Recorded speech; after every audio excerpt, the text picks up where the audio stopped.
Olá, estamos começando mais um programa Oficinas de Gestão, Oportunidade de Desenvolvimento, executado pelo Departamento de Ciências da Administração do Centro Socioeconômico da Universidade Federal de Santa Catarina. Uma oportunidade para vocês, estudantes de graduação e de pós-graduação na área de administração, de ampliarem conhecimentos, utilizando o conteúdo desses programas como atividade complementar à sua formação.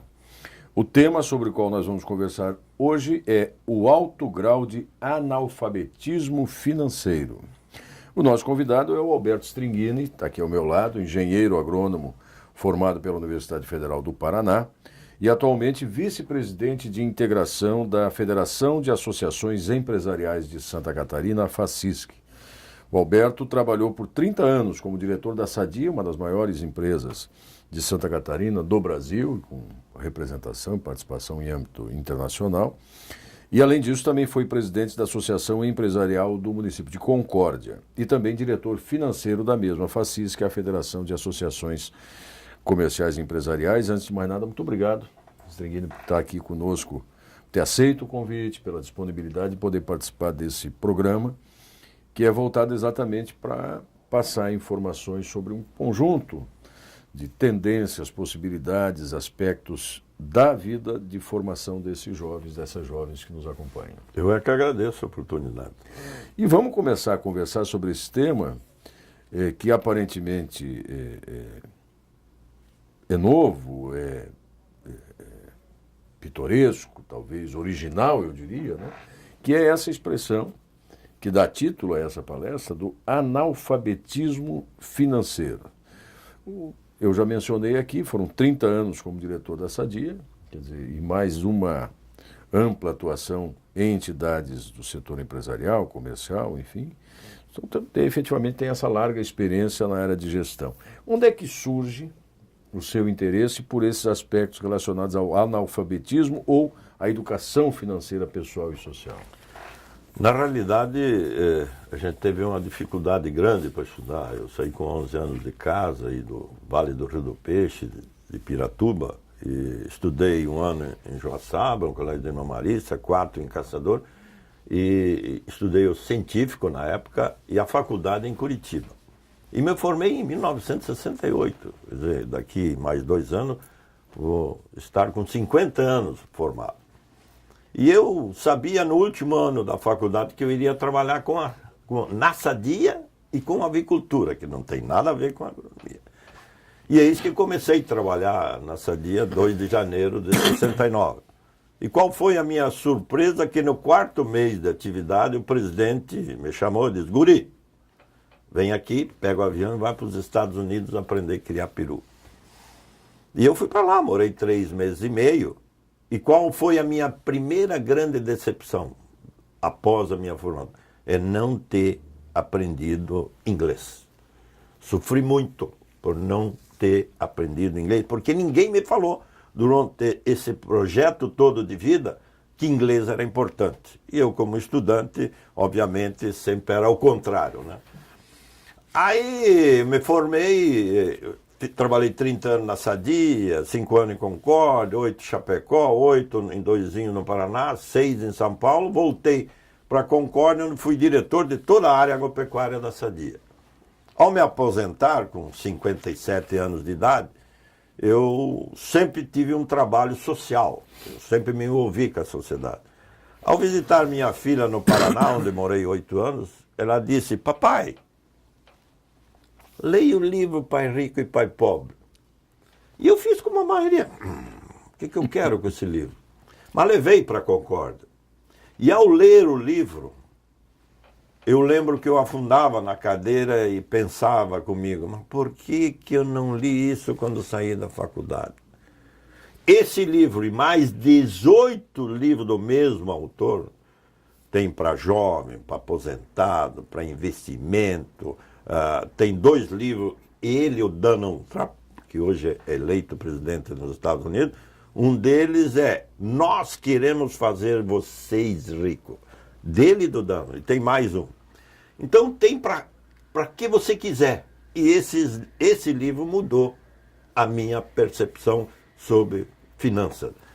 E eu quero dizer que depois disso a minha vida mudou para melhor. Se você me perguntar qual é o melhor período da sua vida, eu vou dizer tranquilamente. Foi após a minha aposentadoria, quando eu busquei conhecimento sobre educação financeira. Hoje eu sou muito mais útil, estou muito mais feliz, porque acredito que a educação financeira fez a grande diferença para mim. Após a leitura desse livro, fui presidente da Associação Comercial de Concórdia. Quando presidente, eu convoquei 2 diretores da UNC, um diretor financeiro da Sadia e o economista da cidade, e pedi a eles o seguinte: eu gostaria, na minha gestão, de levar algo para a questão social das famílias brasileiras e principalmente de Concórdia. E eles criaram em 6 meses essa cartilha que é Orçamento Familiar Planejando o Seu Futuro. Essa é uma ferramenta que toda família que queira ser diferente com relação às finanças tem que ter. Depois nós vamos abordar como é que trabalha essa questão. E aí surgiu palestra e hoje nós temos mais de 400 palestras em todo o estado, de Santa Catarina, Paraná, Rio Grande, Rondônia, Brasília, Bahia, enfim. Nós estamos sendo úteis para a sociedade na questão social como educação financeira. Deixa eu só recuperar um pouquinho da sua trajetória. Stringini fez menção aqui que, como muitos da sua geração que nasceram em comunidades do interior da sua região, isso vale para Santa Catarina, mas vale para outros estados da federação, normalmente a trajetória dos jovens que perseguiam o estudo, aqueles que conseguiam, porque a maioria acabava tendo que ficar dando conta da manutenção, mas era isso, quer dizer, você sai de casa numa condição, obviamente, de baixa condição de financeira, né? E vai ter que se virar com 17, com 18 anos, numa realidade distante da família, com limitações gigantescas de ordem financeira, enfim. Lá não havia despertado a necessidade de uma educação financeira. Ela veio com a informação que o livro forneceu. Então, me parece que essa é uma boa resposta, quer dizer, por mais que eu tente me conscientizar de que preciso organizar a minha vida, eu preciso descobrir um método, eu preciso saber como é que isso se faz. A informação fornece isso. Perfeitamente. Inclusive, o autor desse livro, que é Roberto Kiyosaki, ele é um nipo-americano, nasceu no Havaí. Ele e a esposa viveram crises fantásticas. Deviam $1 milhão, dormiam num carro daqueles antigos Galaxy americanos, até que, no final de semana, eles tiveram a felicidade de encontrar um casal que trouxe para eles informação sobre financeira. A partir desse momento, eles se transformaram e hoje estão bilionários. Tanto ele como a mulher, porque adquiriram conhecimento sobre como o dinheiro trabalha. Essa é a grande questão. Nós temos que entender como é que o dinheiro trabalha. A grande maioria não sabe. Daí o alto grau de analfabetismo financeiro. E voltando para a nossa realidade nacional, para o Brasil, como é que a gente podia tentar definir a nossa realidade com relação... Ela é mensurável? Dá para a gente dizer em números, por exemplo, quais são as causas dos problemas financeiros? Porque a gente ouve recorrentemente, tantos por cento da população está endividada, os cartões de crédito consomem não sei quanto das famílias, o cheque especial, quer dizer, você pega dinheiro do cartão para pagar o cheque especial, pega cartão do cheque especial para... Quer dizer, essa é uma realidade recorrente. É possível mensurar isso, de fato? É possível. Primeiro, nós temos que cair na realidade. O mundo mudou. Uhum. Nós tivemos 3 fases no mundo. A área agrária até 1500, que você com uma enxada e um alqueire, você... Resolvia a sua vida. Depois veio a era industrial. Eu sou da era industrial. Nasci em 43 e trabalhei até 98. Na era industrial, você saber ler, escrever e ter um diploma era suficiente. As grandes empresas não demitiam as pessoas como demitem hoje. Então você tinha plano de saúde, odontológico, seguro, aposentadoria, gratificação. A empresa cuidava de tudo. Só que isso mudou. E aí que é a grande, que eu gostaria que os jovens se apercebessem.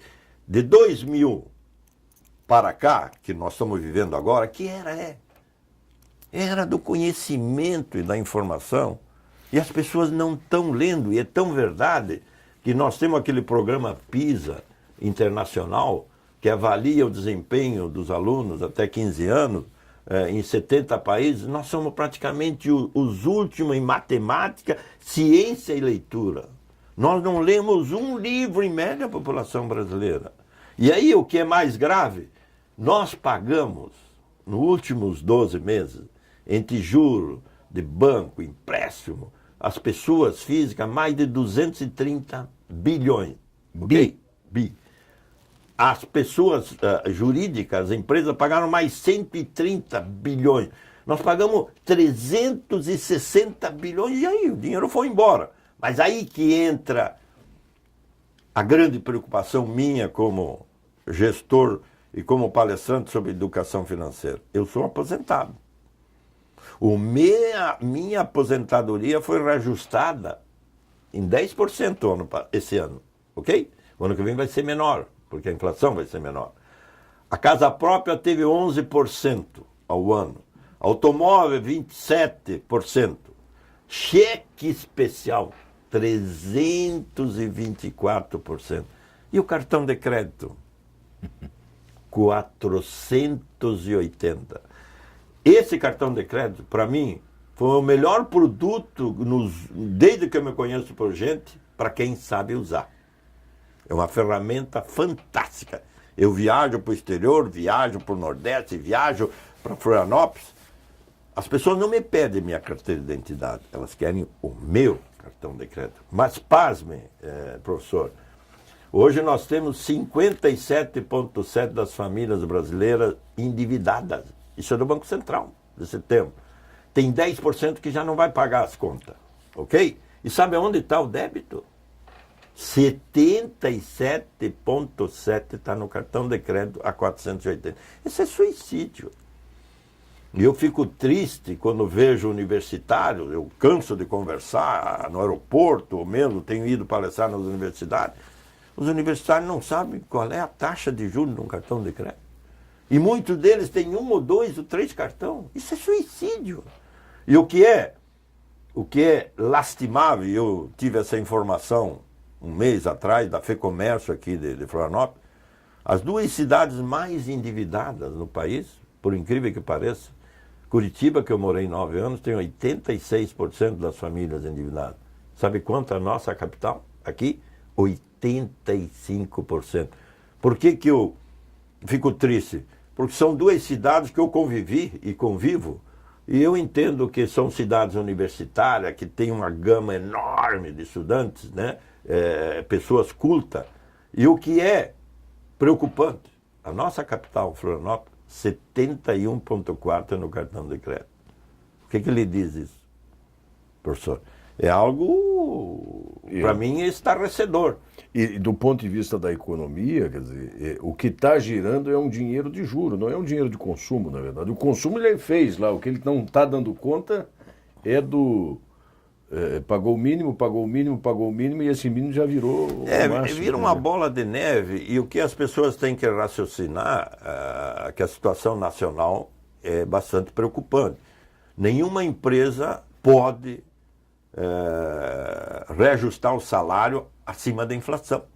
Já visto que a PEC agora foi bem clara. Os governadores, as pessoas que dirigem as políticas brasileiras vão ter que acordar. Não se pode gastar mais do que se arrecada. E as empresas também estão com dificuldade. Então, pasme, o meu salário é ajustado pela inflação, 10%. E eu vou gastar no cartão a 480? Não pode. Isso é consequência do analfabetismo. E onde é que ele nasce? Onde é que está a origem? É numa ausência de uma cultura pela educação financeira? Exatamente. As causas são várias. Eu vou fazer questão de citar aqui as causas que são verdadeiras e as causas que são mentirosas. Primeiro, as escolas brasileiras não falam sobre educação financeira. Uma ou outra, né? A família. Meu pai nunca falou em educação financeira. Eu não falei para minhas filhas, porque eu também não conhecia. Eu não tenho vergonha de dizer que fui aprender depois dos meus 57 anos, lá em que pese, diretor da Sadia, morei nos Estados Unidos, morei no Japão, e daí? Né? Fui aprender e mantenho essa humildade e busquei a informação lendo. Eu li os 19 livros do Pai Rico, li mais 8 de Napoleão Hill e assim vai. Então, o que faz a família? A família tem tempo para tudo, menos para falar em dinheiro. Então, as causas que são mentira. Normalmente, professor, vai encontrar um colega seu, um universitário, pergunta para ele como é que está a situação. Ele vai dizer umas mentiras. Não, eu trabalho com esse salário, com essa inflação, com esse desemprego, com essa incompetência do governo, com essa alta taxa de juros. Isso é mentira. Porque a pessoa com um pouquinho de alfabetização financeira, ela sabe como ganhar, como gastar, como poupar e como doar, né? Ela sabe. E isso as pessoas não fazem porque não têm conhecimento. O que é verdade é o seguinte: status social e cultura consumista.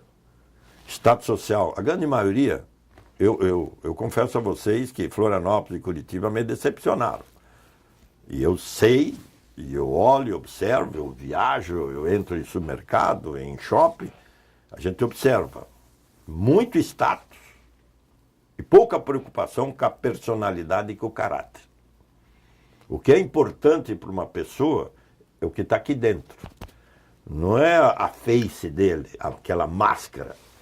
É o caráter e não o status. Ninguém vai viver de status a vida toda. E a cultura consumista, esses dois fatores levam as pessoas a adquirir bens sem muitas vezes ter necessidade. E aí entra o endividamento. Elas não perguntam se elas querem ou precisam. Ah, eu quero. E muitas vezes o endividamento da família está dentro de casa. Nós temos um estudo que mostra que 30%, 40% o que tem dentro de casa, muitas vezes está o endividamento da pessoa lá nos bancos ou nas financeiras. Outra causa que é verdade é a falta de gestão financeira familiar. A família não fala do assunto. Não está preparado. Eu não estava. Qual é o demérito? Não tem. Meu pai nunca me falou, eu não falei para minhas filhas, agora estou dando educação financeira para as netas. Porque fui aprender lá depois dos 57 anos. E a inexistência de educação financeira na escola. A família não está preparada. A grande maioria da população brasileira não lê um livro em média por ano. Como é que vai estar preparado? E quando lê, não consegue compreender na plenitude o que leu, né? É uma questão de interpretação. Então, isso vem lá da nossa cultura, lá desde os portugueses. Quer dizer, nós tínhamos que fazer 10 palestras para explicar aonde está a origem de toda essa falta de leitura, de conhecimento da nossa população brasileira. Agora, tratando esses primeiros aspectos, vamos dizer assim, como uma parte diagnóstica, né? De fato, esses dados de quanto é o juro do cartão, quanto é o juro do cheque especial, quanto é a inflação, quanto ajusta o meu salário e o quanto isso reflete naquilo que eu devo, isso é um diagnóstico. É uma situação absolutamente comprobatória de que há um analfabetismo sobre gestão enorme, financeira pessoal muito grande. E é onde é que a gente começa a tentar corrigir, começa a tentar minimizar, começa a tentar construir uma realidade que seja... A sua primeira pergunta era qual é quando eu aprendi educação financeira e que tipo de trabalho eu fiz para atingir a parte social. E essa é uma preocupação. Eu que fui diretor da área agropecuária, tive N integrados, produtores e funcionários, dói a gente reconhecer que as pessoas estão mal por não ter conhecimento, por não ter um pouco de estudo. Então, nós criamos essa cartilha para ajudar as famílias. Isso aqui levou 6 meses a ser elaborado por 6 pessoas gabaritadas. E está num português muito claro o que é orçamento familiar, dicas para economizar, dicas para educar seu filho, dicas para não cair na armadilha da inadimplência. Está tudo escrito aqui nessa planilha. E o que é importante, professor, é isso que nós queremos. No final eu vou falar um pouco de um trabalho que eu entendo que toda família devia fazer. Outro item, primeiro é usar essa cartilha. Segundo, criar o que nós estamos criando hoje aqui. Esse trabalho aqui, mostrar ao nosso universitário, cara, acorda, você tem tudo que eu não tive. Tu pode ser muito mais rico do que eu, você pode ser um cara que vai levar conhecimento ao mundo e principalmente ao nosso querido Brasil. Criar programa de leitura para o jovem não lê, infelizmente, né? Palestra de conscientização, eu estou me prontificando gratuitamente à universidade, porque o meu estado, no segundo ano da faculdade, me pagou o estudo em Curitiba. Eu devo favor ao meu querido estado. Eu quero, eu preciso, eu posso. Tem que estar presente a todo momento na frente da família. Um ativo e passivo, que depois eu vou falar. Uma contabilidade pessoal é uma contabilidade social. Mas o que é mais importante no meu ponto de vista? Crie um NER. Noite de Educação para a Riqueza. O que é isto? O dia tem 1.440 minutos, ok? O mês tem 33 mil minutos, ok? Eu quero 30 minutos de você, família. No mês? No mês, 30. De preferência no último dia do mês. Por exemplo, agora, no dia 30 ou 31 de dezembro, senta com a família em cadeira ao redor da mesa e vamos analisar o nosso orçamento familiar para janeiro. Pega a coluna aqui de orçamento para janeiro e olha, quais são os nossos ativos que entra dinheiro no bolso. Por exemplo, o meu caso, a minha aposentadoria é um ativo, a minha fundação Atílio Fontana é um ativo, minha granja de suínos lá é um ativo. Analiso e coloco aqui, vou ter 5 mil reais, por exemplo, de renda. Aí analiso quais serão as minhas despesas prováveis por mês de janeiro e o que sobra para investimento. Se nós fizermos isso, e a família fizer isso, tenho certeza, vai mudar o quadro desse número exorbitante de endividados, de pessoas passando mal, com estresse, com depressão e etc. E sonhos que vão embora junto? Vai. Então é uma ferramenta que nós vamos disponibilizar. Nós temos ela, já distribuímos milhares dessa, a nossa federação também, e estamos contribuindo, tenho certeza, sendo útil à sociedade. Esse NER, senhores, é tão simples, é tão fácil. Nós temos que criar hábito, e hábito não se cria de uma hora para outra. Tenho certeza que a família vai estar ajudando você no seu endividamento, vai tomar medidas que vão colaborar para uma saúde financeira.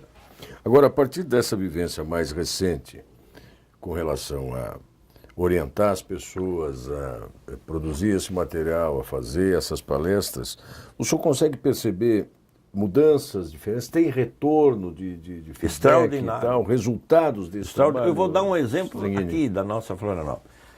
Eu sou uma pessoa que gosta de interagir com as pessoas. É no elevador, é no supermercado. E eu vou comprar sempre roupa aí na Brucefield, aqui no Guatimi. Há 1 ano e meio, sou muito amigo do gerente, e sempre que eu vou, eu levo, distribuo umas cartilhas de orçamento familiar, chamo o gerente, os funcionários e fico conversando. Há 1 ano e meio atrás, eu fiz esse mesmo contato com essas pessoas aqui no Guatimi. E agora, 2 meses atrás, estive no Beira-Mar Shopping, na mesma Brucefield, né? E estou conversando com o novo gerente e os funcionários, e eis que uma das funcionárias se aproxima de mim. Professor, quero lhe agradecer. Digo, o que agradecer? O senhor lembra de 1 ano e meio atrás, o senhor falou para mim do livro Pai Rico, Pai Pobre. Eu li o livro, professor. O senhor falou da cartilha Orçamento Familiar. Eu usei. E sabe o que aconteceu, professor? Eu comprei 2 salas comerciais, depois que eu entendi o que é ativo e passivo, que isso é muito importante.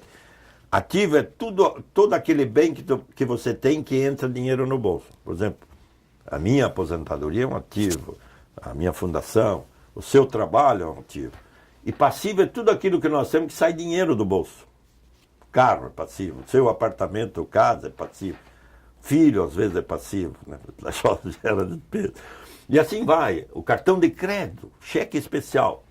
E essa moça se apercebeu da diferença entre ativo e passivo e de educação financeira e do orçamento. E ela disse, Ringhini, professor, estou feliz porque tenho 2 salas pequenas alugadas, tenho o meu trabalho, já tenho 3 ativos. Essa não precisa ir para a faculdade. Essa já tem inteligência financeira. Coisa que a grande maioria não diz. jovens, por exemplo, lá em Concórdia, que usaram essa ferramenta, orçamento familiar, começaram a se questionar, peraí, eu quero ou preciso desse apartamento? Não, não preciso, R$600 de aluguel, vou para um de 300. Eu quero ou preciso desse carro? Não, não preciso, eu trabalho 3 quadras do meu apartamento. Um carro de 60 mil, pagando em 60 meses, pagando 2 carros e meio. Não, não preciso. Saiu do endividamento das prestações e comprou um carrinho de 15 mil que atende toda a necessidade. E assim, N exemplo, lá em Cunha Porã, vi um casal visitando a casa deles com um mapa na parede da casa, as metas estabelecidas. Queriam atingir R$1 milhão, os dois. Já tinham trabalhado, já tinham atingido a metade do plano de ação. É ter ação. E eles estão tendo. Assim dá para citar centenas de exemplos. Esse é o resultado que a gente está vendo aqui da correção do analfabetismo financeiro, que é o tema dessa conversa aqui com o Alberto Stringini, que tem uma larga experiência em gestão e que mais recentemente, quando ele mesmo mencionou, a partir da descoberta de uma obra literária, né, de um livro, passou a reprogramar suas próprias atividades e agora compartilha isso com esse conjunto de pessoas. Mas o senhor tem outras obras, outras referências. Na realidade, para nos mostrar hoje nós temos praticamente completa. Nós temos essa cartilha do orçamento familiar, que foi o primeiro trabalho eu e o meu vice-presidente. Eu vou mostrando para cá e o senhor vai mencionando as demais ali. O segundo foi um livro, Atitudes e Ações que nos levam à prosperidade, minha e do vice-presidente. Quer dizer, com a cartilha e esse livro, mais Educação Financeira, Guia do Professor, Educar para a Vida. O professor normalmente nas escolas diz, eu não tenho material, não sei tenho o tempo. que dizer. Vai então. ter. E agora nós estamos elaborando e está terminando um curso prático em educação financeira. Devemos terminar agora, no mês que vem, mês de janeiro. Então temos 4 ferramentas que são indispensáveis. Mais a leitura desses livros aí, 19 livros do Pai Rico, de Napoleão Hill, a pessoa tem tudo, é só querer, é só ter ação. E importante estabelecer essas disciplinas, né? Ou essa disciplina, essas rotinas de sentar com a família. Pode ser uma família de pai, mãe e um filho, pode ser um jovem casal, pode ser a configuração que for, né? Quer dizer, todos nós vivemos para os jovens, principalmente, que estão namorando, eu sempre brinco, falem de amor, mas falem de finanças. Sim. Nós temos uns números estarrecedores. 80% dos milionários da Mega Sena, estudos da Caixa de Segurança, estão falidos. Não adianta você entregar dinheiro para quem não tem educação financeira. Os jogadores americanos do basquete, do futebol americano, ganham bilhões de dólares. Gastam 4, 5 meses estão falidos. Aí evidentemente tem uma realidade, a gente vê exemplos, né, aqui no Brasil, por exemplo, dos jogadores de futebol que às vezes alcançam patamares aí de milhões e não conseguem dar conta de gerenciar sua própria carreira por absoluta desinformação, né, porque começam muito jovens e de um ano para o outro eles se tornam amadores em profissionais, quer dizer, não ganhavam nada, passam a ganhar fortunas. Aí o que se vê é a ostentação, carro do ano, status, etc. Isso que cultura há pouco que é. Tem uma máxima que diz assim, não adianta você dar dinheiro para alguém que não tem educação financeira. Você vai prorrogar o problema dele. Mais dia menos dia ele vai quebrar, porque ele vai começar a fazer bobagem. Só vai comprar passivo, carro, iate, não sei o quê. Quando vê, você foi. O dinheiro, se você não tiver um bom controle, ele evapora sem você perceber. 2 ou 3 atividades que você faça errada, você vai ver que o teu patrimônio vai indo embora. Ou como, para usar um exemplo próximo da sua área de atuação por tanto tempo, pérolas aos porcos, né? Quer dizer, é isso aí. Você está premiando com aquilo que não vai saber usar. E, objetivamente, assim, normalmente nós falamos com estudantes aqui, jovens que estão numa área de formação de administração. Aliás. Né, que já estão, alguns até no nível de uma pós-graduação, e que seguramente no seu cotidiano, no seu dia a dia, convivem com os altos e baixos da ausência de uma educação financeira em casa e até, às vezes, no seu ambiente profissional.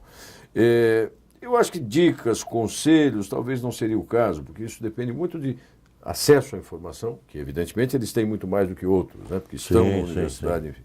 E como é que eles podem aproveitar, por exemplo, o tempo de estudo de uma forma mais produtiva, eu diria talvez até mais inteligente? O que ele tem que fazer, o que ele pode abrir mão, quer dizer, como é que ele administra a sua vida de jovem aí de futuro? Eu hoje, se pudesse voltar aos meus 17 anos, iniciando o científico, na época científica, ou faculdade, eu sugiro aos jovens o seguinte: primeiro, aprenda inglês e mandarim. Por que inglês? Inglês é universal. Você sabendo inglês, você viaja o mundo todo e vai ter oportunidade com o mundo globalizado. Profissionais, o mundo todo está carente, mas profissionais com capacidade, com gestão. Por que mandarim? Mandarim, a China já é o PIB de maior consumo do mundo. Do PIB, Produto Interno Bruto, os Estados Unidos é o dobro da China, mas a China está exatamente no caminho que nós deveríamos estar. Bater na mesa e dizer que educação é fundamental, que o professor Alma do negócio, o que fez a Coreia do Sul, e hoje já é a nona economia do mundo, sendo do tamanho da nossa querida Santa Catarina. Só que eles leem 22 livros, nós 0,8. Segundo, você que é estudante, aprenda a escrever bem. Acorde. Escreva bem. Tem jovens ficando milionários escrevendo em blog, online, etc. Abra o olho. Procure escrever bem. Terceiro, aprenda a falar em público. Você que está na universidade, participe do teatro, participe enfim, das sociedades que cercam a tua universidade e procure falar bem em público. A minha primeira palestra como profissional na Sadia foi um desastre. Hoje eu dou risada de mim mesmo. Não se limite à matemática técnica que se aprende na faculdade ou na escola. Procure entender sobre educação financeira. A matemática é fundamental. E vocês viram que do PISA nós praticamente somos na posição 65 de 70 países. Nós ganhamos aí mal e mal do Uruguai, alguns paísinhos aí. Outra coisa, entenda que na vida o seu valor não será reconhecido pela quantidade de conhecimentos que você adquirir, mas pelo que você for capaz de produzir com ele.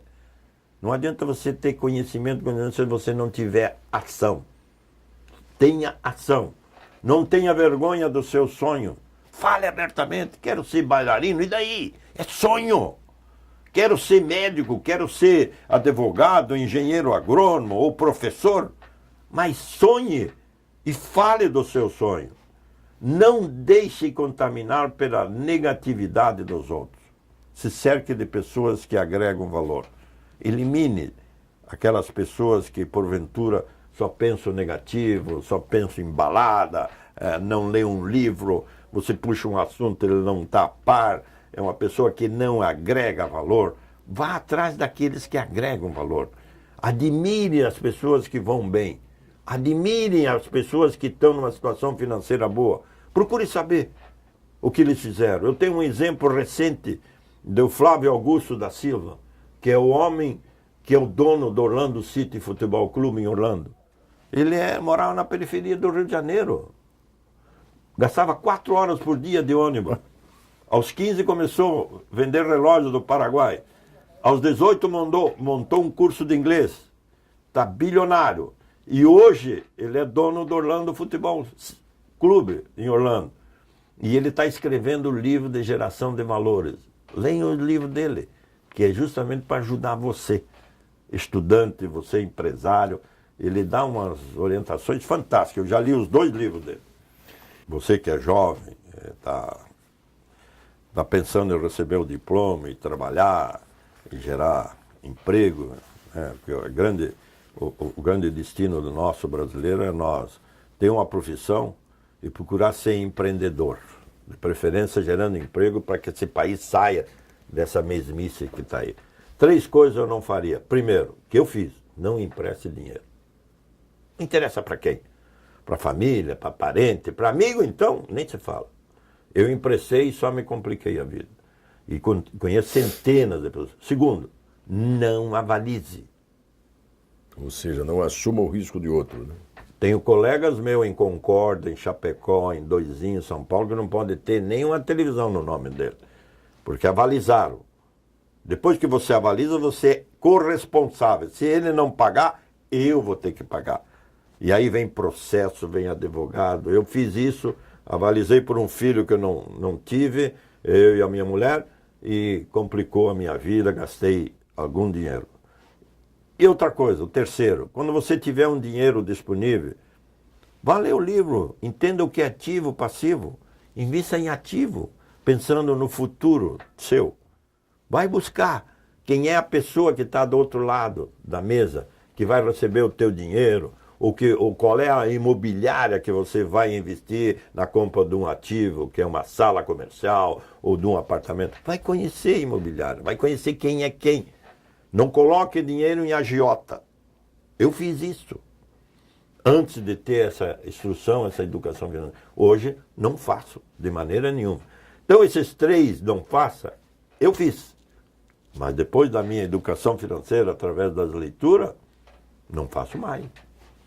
Muito bem, nós conversamos com o Alberto Stringini aqui, que hoje atua como palestrante, como motivador aí desse tema da educação financeira, sobre o alto grau de analfabetismo financeiro, e obviamente poderíamos ficar aqui falando por mais tempo, mas isso talvez a gente possa ter uma nova oportunidade para aprofundar. O Stringini trouxe aqui, né, essa obra Educação Financeira dele e do Luiz Carlos Peretti, né, um livro prático para você aprender a cuidar do seu dinheiro. Tem também essa cartilha que foi editada pela FACISC, Associação Empresarial de Concórdia, e o Instituto Stringini também, está aqui também. Essa aqui está disponível nós temos, por pedido? Como é que ela... Isso, nós vamos colocar o endereço e as pessoas que queiram adquirir, perfeito. E podemos até interagir com a universidade. É custo barato, é R$1, porque a gente facilita, nós estamos facilitando as pessoas custo de adquirir. impressão, enfim, basicamente isso. E esse curso prático em educação financeira aqui, que começa... Nós estamos elaborando esse curso, vamos ter ele em online, provavelmente em março, abril, disponível para os estudantes. É uma parceria do IBREP com a FACISC e com o Alberto Stringini e Peretti com o conteúdo. Maravilha. Estamos montando em janeiro e pretendemos lançar isso lá por mês de abril.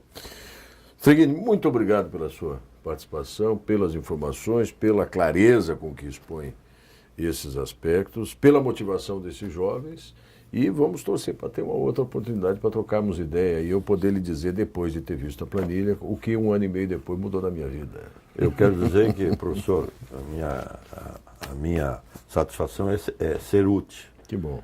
Se eu sou útil hoje aqui falando um pouco sobre educação financeira, eu espero que os universitários acordem. Você quer ser da classe média, rica ou pobre, depende de você. Haja, leia, busque informação. Só você vai determinar se você vai ser da classe média, pobre ou rica. Os ricos leem. Classe média, pobre, não leem, muito pouco. Então, acorde, leia, e você será diferente, eu tenho certeza. E eu vou ser feliz, sabendo que você melhorou teu conhecimento, tua informação. Nós estamos na era do conhecimento sobre dinheiro. Muito bom, muito obrigado mais uma vez a vocês todos que nos acompanharam também e acompanhem lá no ambiente virtual do programa Oficinas de Gestão qual é a programação de cada uma das nossas próximas palestras. Até mais.